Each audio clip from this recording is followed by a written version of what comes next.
Hello বন্ধুরা, দেখুন টোকাই বাচ্চা দুটো পানি খাওয়ার জন্যে বা খাবার খাওয়ার জন্যে রাস্তা দিয়ে চলছিল, কিন্তু দেখছে যে পয়সা নাই। যে পয়সা আছে তাদের কাছে সে খাবার হবে না, কিন্তু বাচ্চাটা বলছে যে খিদে পেয়েছে কিন্তু খাওয়ার জন্য, কিন্তু পয়সা তো নেই।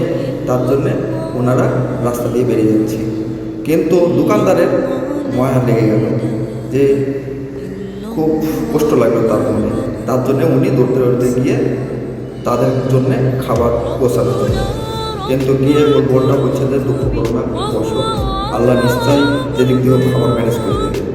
তো ওনার মনে অসহায় বাচ্চা দুটোকে দেখে কষ্ট জেগেছে, তাই পয়সা সহ খাবার সহ তাদের কাছে পৌঁছে দেবে। দেখুন ভিডিওটা, গিয়ে দেখছে ঘুমাচ্ছে, কিন্তু ঘুমানো বাচ্চা থেকে তোলা খুব সম্ভব হবে না, তার জন্য সে পাশে রেখে যেন সে শাস্তি পেল, স্বস্তিতে সে চলে এলো।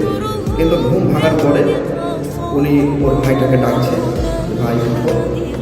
হ্যাঁ, উঠার পরে উনি উঠে চলে যান, কিন্তু পাশে থেকে দেখছে যে খাবার। তো যাক, ওদের মনে খুব শান্তি হলো, খাবারটা পেয়েছে, খাবে, খুব খুশি। তো যাক, ওর সঙ্গে সঙ্গে দেখছে টাকাও আছে। তো যাক, ওরা বিরাট খুশি হয়ে গেছে, কিন্তু ওরা আল্লাহর কাছে ফরিয়াদ করছে, আল্লাহ তুমি মহান, তুমি সব। খুব ভালো লাগলো ভিডিওটা দেখলে, অবশ্যই লাইক করবেন।